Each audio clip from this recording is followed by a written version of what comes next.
and it took 5 of us nearly 2 hours to trim the hoofs, but at the end all 4 hooves were correctly balanced.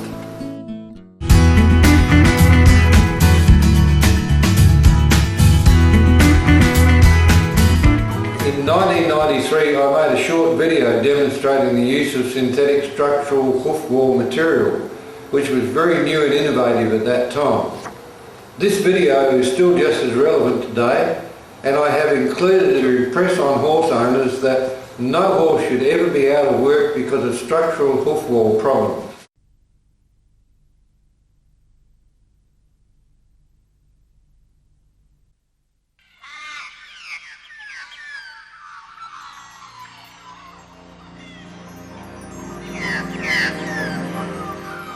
Welcome to the workshop of David Farmelow in the historic village of Oakbank, South Australia. David believes that no horse need ever be out of work because of hoof wall damage, and horse owners everywhere will welcome this news. Here against the backdrop of days gone by, we'll see modern technology demonstrated in David's workshop. Modern technology has now perfected synthetic structural hoof wall material, resulting in Bond & Flex, the ultimate hoof repair product. David is the sole distributor for Bond & Flex for Australia and New Zealand, and is a highly respected and world-renowned farrier with over 40 years' experience. This Arab has 2 simple sand cracks, typical of so many horses in Australia. The cracks are enlarged with a good paring knife, and all loose and dead material is removed. Bond & Flex is applied with an applicator gun, which has a mixer tip to ensure the 2-part product is thoroughly mixed when it enters the hoof.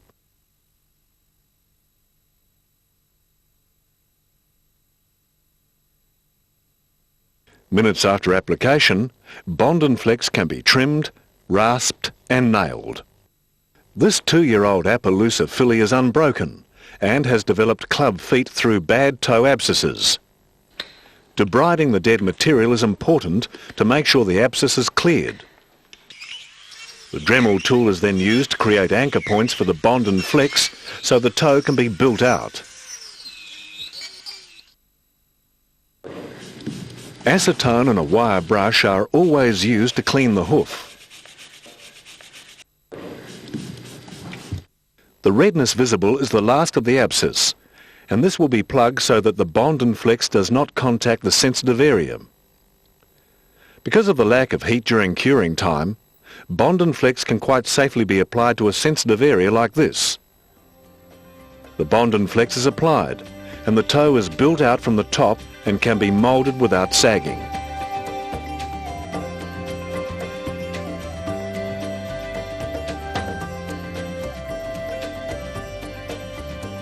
To support the toe reconstruction, the sole must also be built down. Bond & Flex does not sag, providing maximum strength without fillers. This thoroughbred hunter has had an extreme heel crack for 10 years.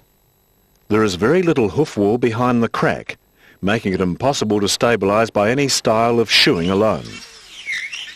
David will structurally bond the severe crack with Bond & Flex and incorporate the bar to maintain stability in the heel. The horse can then be shod normally.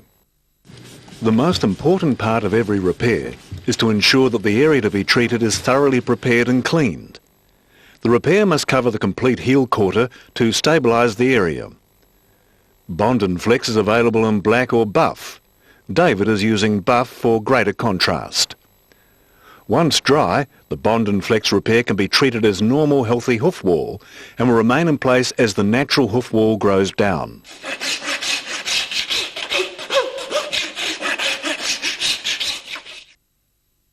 David is now demonstrating the application of shoes without nails using Bond & Flex. The hoof is prepared in exactly the same way as for conventional shoeing. The shoe is shaped, preferably using a triple clip shoe as shown here, and then cleaned and allowed to dry. A small amount of Bond & Flex is applied to the hoof and to the shoe-bearing surface and spread evenly with a spatula and allowed to cure for 2 to 3 minutes. Shoes without nails are particularly useful for horses with a fragile hoof wall. This technology can also be used in applying corrective shoes to foals. It is imperative that the shoe has been thoroughly cleaned with acetone and a wire brush to remove all grease and dirt from the shoe surface before the Bond and Flex is applied. The shoe is then placed on the hoof and pressed firmly into position. It is important to insert one nail either side so that the shoe does not move when the Bond and Flex is setting, and the horse is then allowed to stand on the shoe while it sets.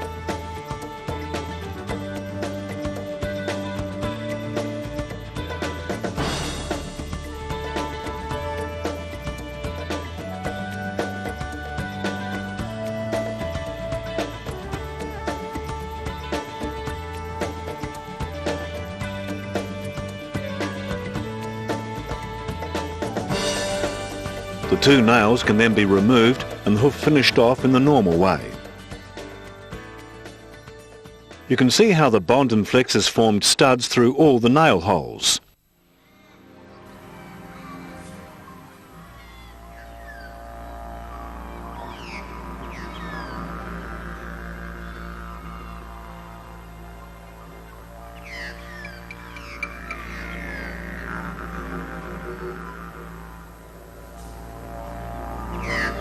This is a case study of Melody, a much-loved 21-year-old mare, brought to David in March, very lame with what appeared to be a deformed hoof. And now tell me what the problem is, Bronwyn. Well, she developed an abscess on her hoof about 9 months ago, and I contacted the farrier. He's been shoeing her regularly and trimming her hoof down. It's been actually growing quite well until we noticed on Monday night when he came up 4 days ago that the whole front of the hoof is lifted off the laminate. Right. And that's when I contacted you. So I thought the option was to have her put down. So That's pretty disastrous. yes, it is. I think so. Yeah. And how old is she? She's 21. 21, yeah. And you still ride her? I haven't ridden her for a while because she's been lame. Right. Yeah. So if we can get her back on her feet, she'll be mobile. It'd be nice to be Excellent. able to ride her. Be Great. nice We'll take it from there and we'll have a look and see what the problem is. At this stage, even David was somewhat daunted by the task in front of him. It appeared that Melody's sole had dropped. She was not bearing any weight on any part of her hoof capsule and had chronic seedy toe, probably dating back 12 months or so. You can see Melody is bearing her whole weight on her sole with only the two heel buttresses on the ground. All the separated hoof wall has to be removed in order to see how extensive the damage is. Now, the real work begins. The hoof wall is totally dry and will have to be removed the hard way.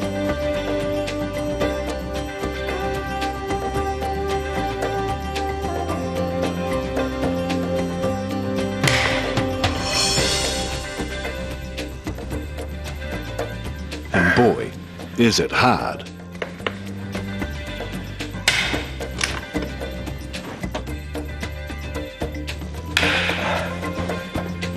It's like a rock.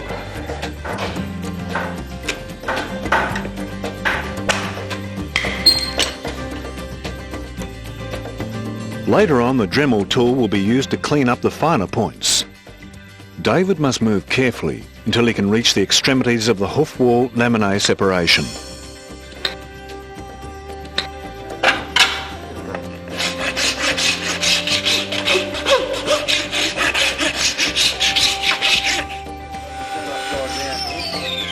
The Dremel tool is now used to expose the more delicate areas and to chase the affected areas.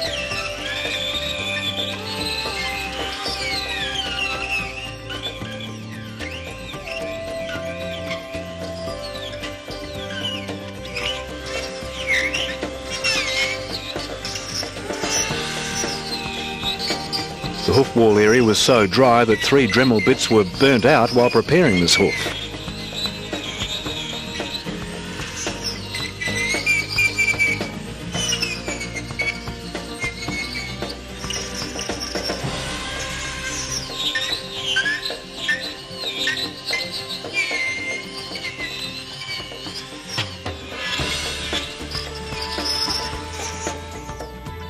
Now we begin to see the extent of distortion in the laminae. It appears now that the abscess from 9 months ago that Bronwyn mentioned was more than likely the result of the seedy toe in this area.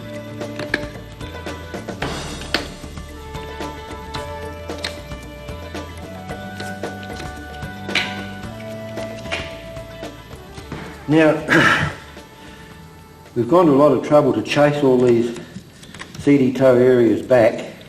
As you can see, it's pretty horrendous. It's probably one of the worst you'll ever come across, but all is not lost. It's resurrectable.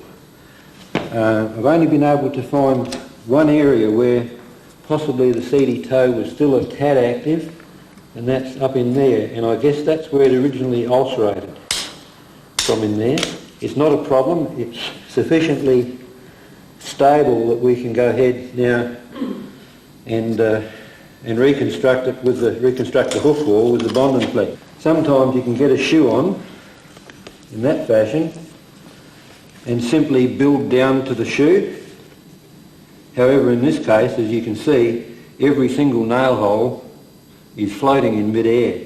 There's absolutely nowhere to nail it to. So what we're going to have to do now is build the hoof wall down to where we remember where the shoe is going to have to go to. The area is now thoroughly cleaned with acetone. It's fairly important that we keep her fairly happy at this stage.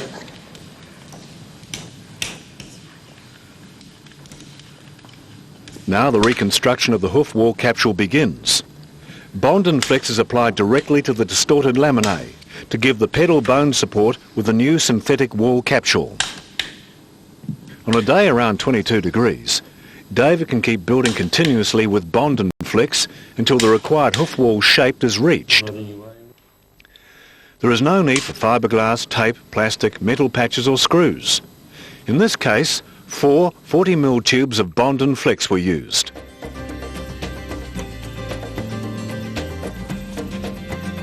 Now that the hoof wall is roughly where required, the bearing surface of the hoof can be built up from underneath.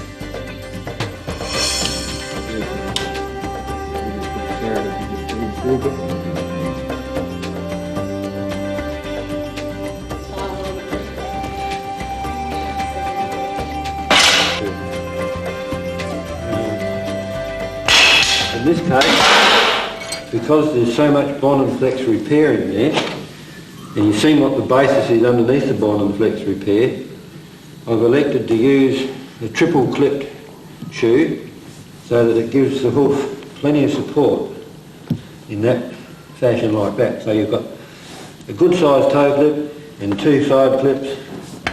So we'll fit this shoe on. As you can see, it's a fairly well balanced hoof. Take the centre line of your frog. Yeah, it's as good a balance as you'll ever get. So we've only got this on with 4 nails, so I'll clean this up and then we'll put the other 2 nails in and then it should be finished.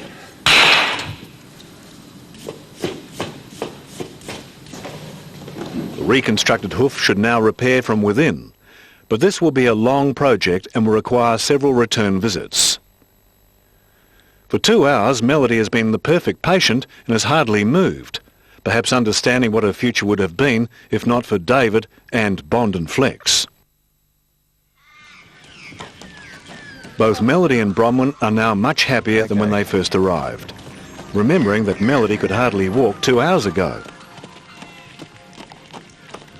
3 months later, in July, is Melody's second visit. She is still moving quite well.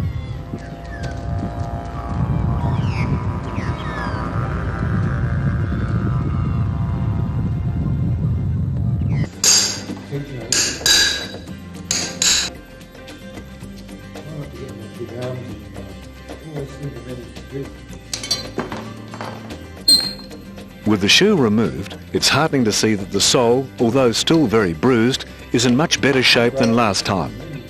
However, remembering the angles on the x-rays, as much toe as possible will have to be removed to maintain the correct hoof pastern angle.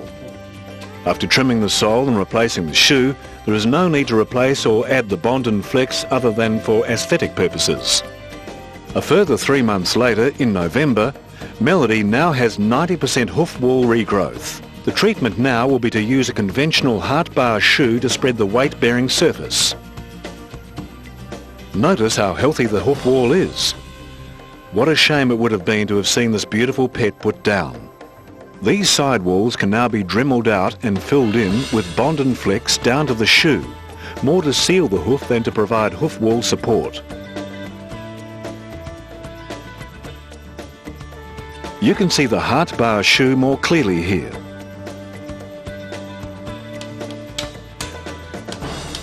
The sidewalls are now filled in with bond and flex for further support.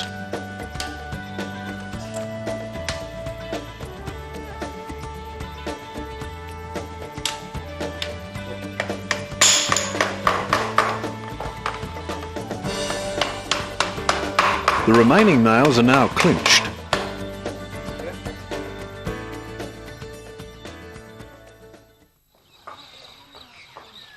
Melody is now sound, and Bronwyn is ready to ride her.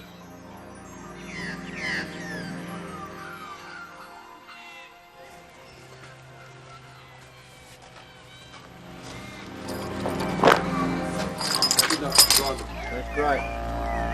That's excellent. David accepts a kiss from Melody and smiles from Bronwyn, and adds another bond and flex success story to his repertoire.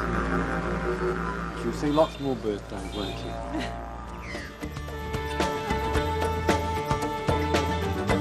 you? David has found that bond and flex has no limitations. It is non-sag, is simple and easy to use, requires no wrapping, reinforcing or tape, produces minimal heat while curing, and can be rasped, nailed and clinched within minutes of application. These models, built by David, demonstrate its ability to bond to steel or aluminium shoes. There isn't a horse owner, farrier or veterinarian who can afford to be without bond and flex.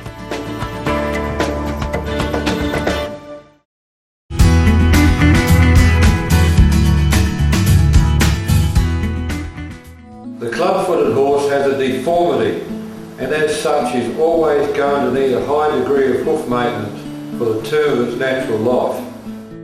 There's many reasons why the horses are afflicted with one or two club feet, but the bottom line is that the problem cannot be changed. The club foot, if not correctly balanced, will cause problems such as contracted fronts and heels, lameness from the high heels causing concussion from landing too early. This also causes neck and shoulder and back strain.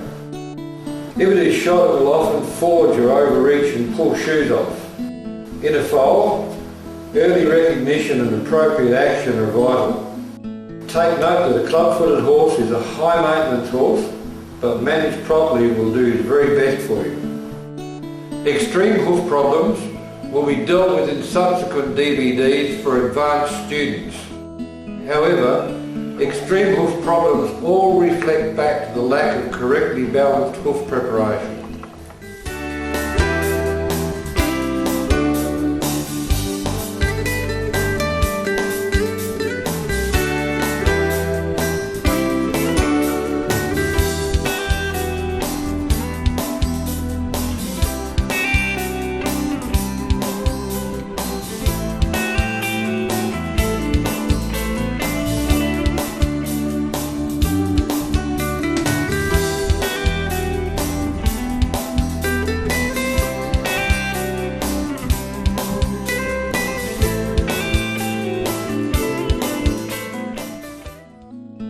Angular leg deformities should be picked up early in the foal's life, as they lead to gross distortion of the hoof.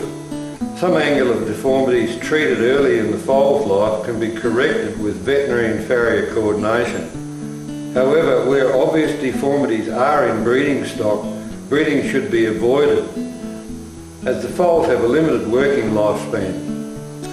The wake-up call to owners is that top competitive horses are free of deformities. Founder is a very complex issue, the resolution of which will require a good veterinarian and a good farrier. A good first aid practice is to stand the horse barefoot in a wet sand yard to cool the feet and take the stress off the deep flexor tendon. The horse will stand in the wet sand with his toes poked down. This is how they relieve the initial pain, pending the vet's visit. With Founder, make sure you seek professional help as soon as possible. This horse had Cushing's disease, which causes founder. The horse owner should never attempt to treat serious problems, vet should be always consulted.